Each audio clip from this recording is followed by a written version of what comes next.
Good afternoon, YouTube. Just in beautiful Kylemore Industrial Estate on my way back from the recovery rooms. As you've seen, funny to think that when I was younger I used to go to raves in this industrial park, and now I'm going to the gym and recovering as opposed to getting out of my head. But anyway, we're now 4 weeks out, so this is the 4 weeks out vlog. I'm going to give you a little bit of a prep update over the next 2 days. Today's a high day.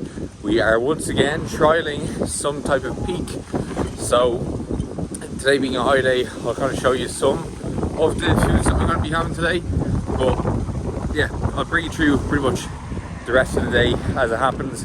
A little bit of tomorrow as well. First training session back in abs tomorrow. So that's going to be interesting. And yeah, I'll catch you in the next clip, I suppose. Now we're back from the recovery rooms, so it is a high day. I've gotten rid of the Rice Krispies because I actually found out I was getting a little bit too bloated following the Rice Krispies. So I've now gotten cream of rice, and this is topped with some Kinder Bueno whey as well as some dark chocolate. And I'm going to throw on 150 grams of frozen raspberries. I've been having this post-workout as well, but obviously not in the same quantities. It is absolutely delicious, or maybe that's just prep taste buds. So 3 meals in on today's high carb day, right? So I just want to show you something that's quite funny, right? So with natural bodybuilding, right, like people don't think that natural bodybuilders look big when they see them in real life, right? Because we just look like normal people. We're not like the guys who are on the juice who just look massive even when they're on prep, right? So at the moment, this is like just being normal clothes, right? I just probably look healthy, probably look fit. Probably don't look like a bodybuilder, right? Probably just look like a normal guy. But then once we take off our clothes,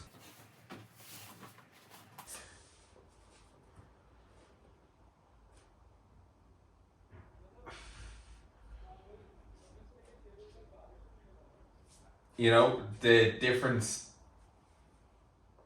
is crazy. So like with natural bodybuilders,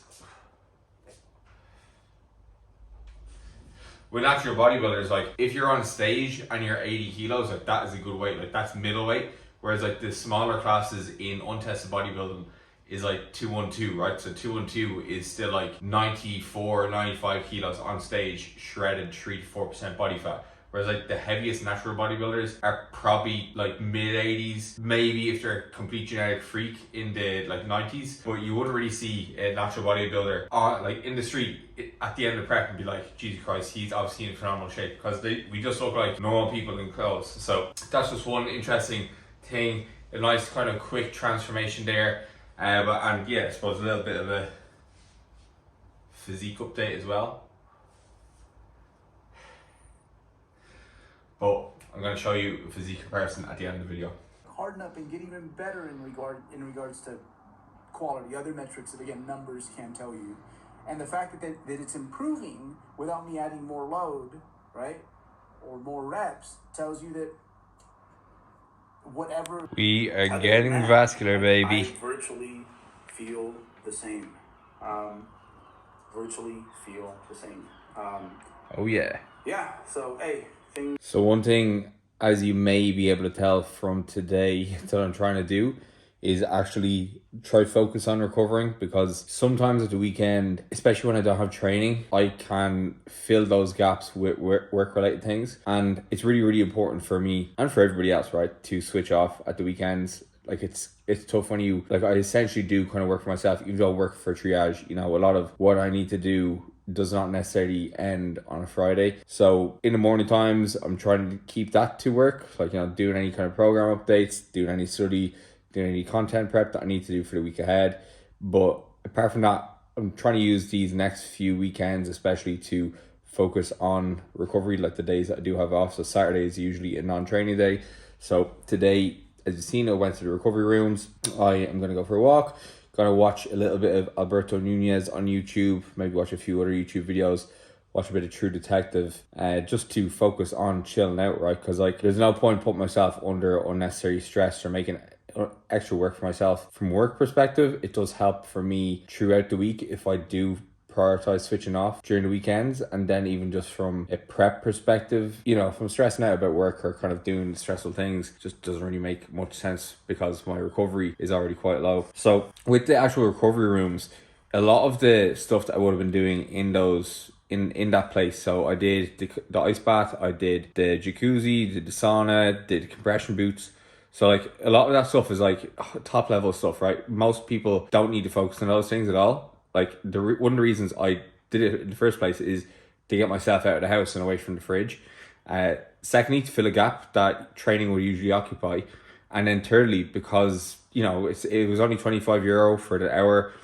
If there is any kind of benefit I may get from any of those modalities, like, then that's amazing. It'll help with recovery for sure. But those things are definitely very low down on the list on what people should prioritize when it does come to recovering. Like, sleep is going to be number one. Nutrition, like your training load management, they are all going to be the big heavy hitters on how you recover and how you make progress. Not doing ice baths, not doing compression boots, not sauna, like even like those modalities, right? They've got so little evidence behind them that is strong to support like actual recovery. Like even from a muscle growth perspective, right? Ice baths are not a good idea because they can blunt the anabolic signaling.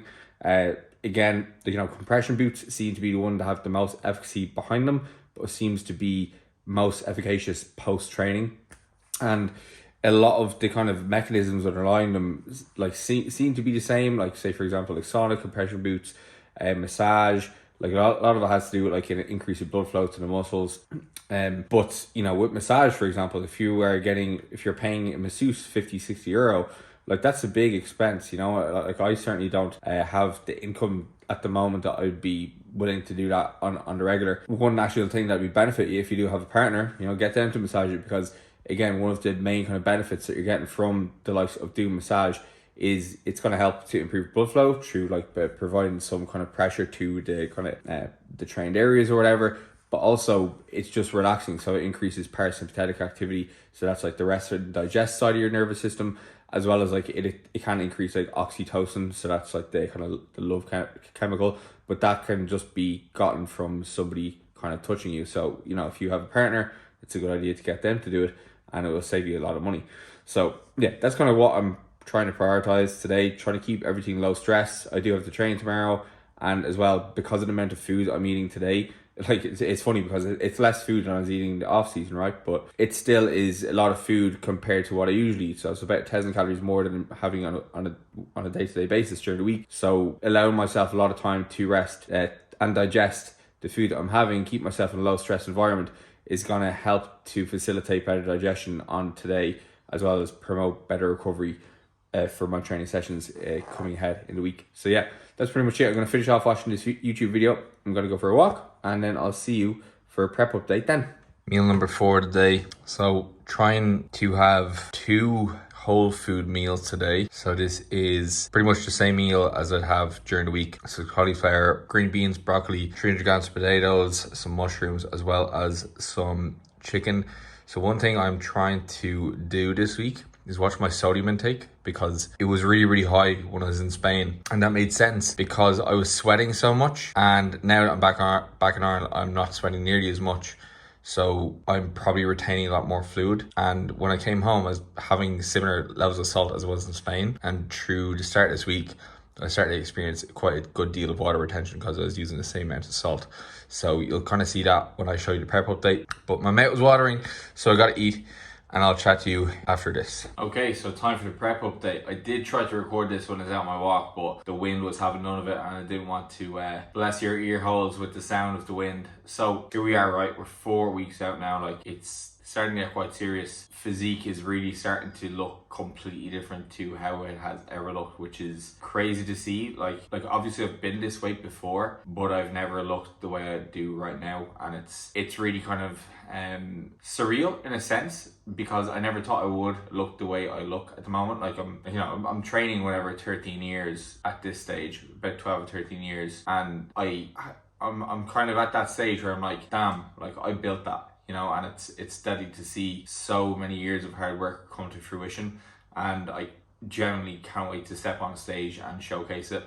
But anyway, 4 weeks out, the last week has been fine. So we have trialed a little bit of a peak. So this is my first week back in Ireland. So there's been a little bit of adjustment to my routine, to my food. And last week you will have seen, or you may not remember, but I was in the 82s for like 3 to 4 weeks, and then last week finally I had to drop down into the 81s, right? And then Monday comes around, weighing at 82 again, and I was like, all right, probably just a little bit of stress water retention for the weekend. Tuesday, 82.1. Wednesday, 82.4. I was like, what the fuck is going on here? Because I didn't necessarily feel like I looked any less lean, and I was doing low days, right? So my weight should have been going down definitely after the high days, or I didn't even do a high day at the weekend. So I had 12 low days in a row and my weight was going up. So I was like, what the fuck is going on? So I kind of went over the diet, and as I mentioned in the previous clip, I started to use some different sauces than I had been using over in Spain. Ones that were a little bit higher in sodium. I was using like regular soy sauce because I changed out my evening meal. So I changed my burrito bowl into like more of a stir fry, and to change over from salsa and hot sauce to the soy sauce. And this hot sauce I was using for the stir fry were a little bit high. Also, I was using just as many grinds of salt as I was when I was in Spain. And as I mentioned, I'm not sweating nearly as much now, especially in my training sessions. I'm actually kind of leaving the sessions almost dry, whereas I wasn't having the same in Spain. So I was salting my meals heavily while I was in Spain because I was losing so much fluids.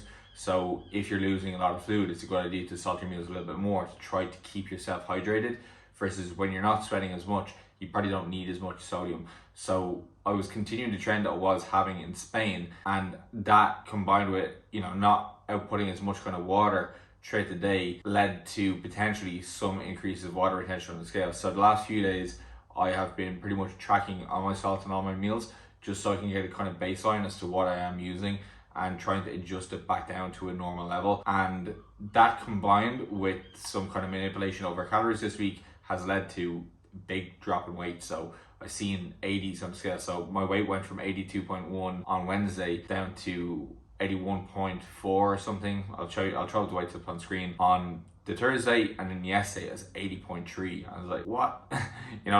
That is like a 2.1 kilo reduction in like 2 days. Now, some things we did with nutrition this week. So we are again trialing a little bit of a peak as such, right? So I had 12 low days in a row, but 2 of the last low days were even lower. So I had a 25 gram reduction in carbohydrates. So I was on 200, 250, and then 50 fat. And then on yesterday, I did 330 carbs. So I had like an increase of like about 90 carbohydrates. And now today I'm going up to 520. So it's been kind of like 250, 250, 330, 520. Now, the overall calorie balance for the week has been unchanged. So I'm still in a deficit, but we're just kind of manipulating calories as such. So Brad kind of wanted to see what I look like in a very, very depleted state. So after 12 low days and two extra low days, and then a slight increase in carbohydrates, and then a big increase in carbohydrates. So tomorrow I'm going to do the comparison at the end of the video between the day where I woke up yesterday where it's 8.3, and then tomorrow when I should wake up looking a little bit fuller. So the differences you've seen in previous videos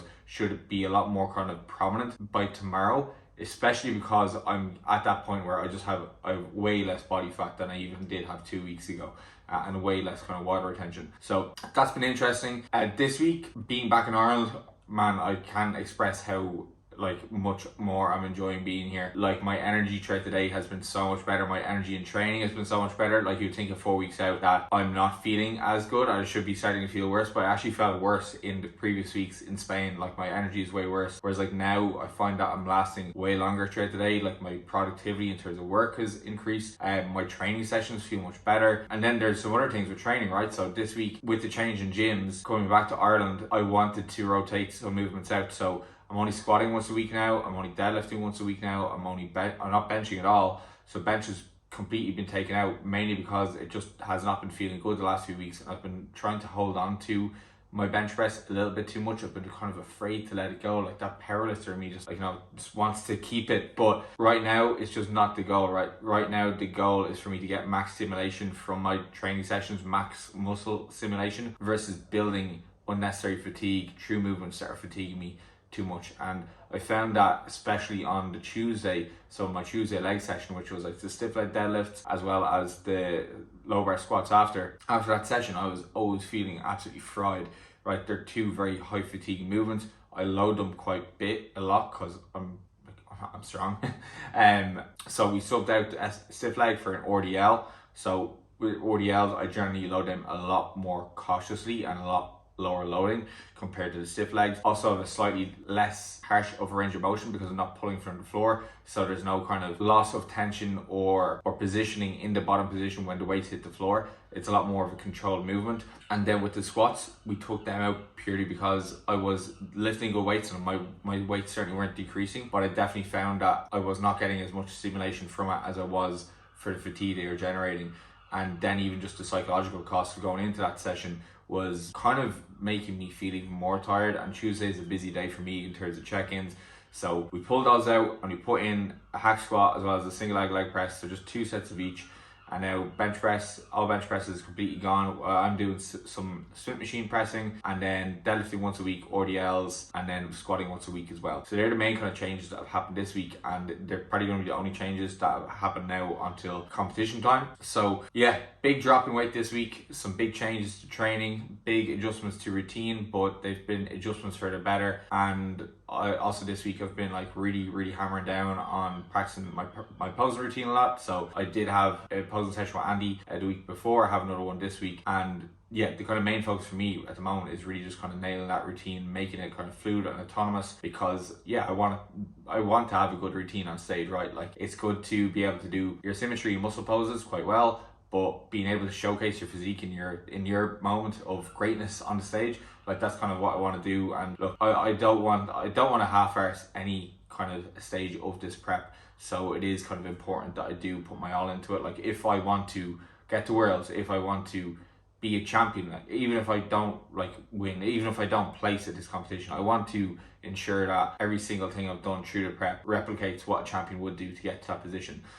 So that's kind of where my mindset is at the moment. So pretty much single-minded at the moment, single focus. Yeah, happy to be back in Ireland. And that's pretty much the extent of all the kind of changes that have happened over the last week. Steps and cardio have stayed the exact same. So still doing 105,000 steps per week. Still doing 2 15-minute cardio sessions per week. No changes to supplements. And now I'm excited to see what happens over the next 4 weeks, because yeah, like, realistically, I only have about 3 more weeks of being in a deficit before we start to pull things back a little bit for the initial peak week, and then training is going to start to de-escalate as well in that week too.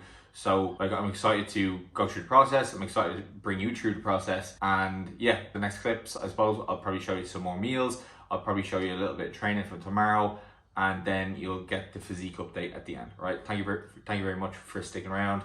Catch you in the next clip. Final meal of the day, some low-fat mince. How I've missed low-fat mince while I was in Spain. They only have high-fat mince over there. Spring onion makes a stir-fry, no doubt about it. Some sriracha, rice, lots of veg. One thing I'm actively trying to do now is not eat with distractions. So previously I was eating my final meal like watching Netflix or whatever, but I wasn't getting as much enjoyment for my food, whereas now, because I'm paying a little bit more attention to my food, I'm paying attention to the taste, I'm chewing it a bit better, so my digestion following the meals is a little bit better, and I'm just enjoying the food a little bit better overall, feel a little bit more satisfied after the meal.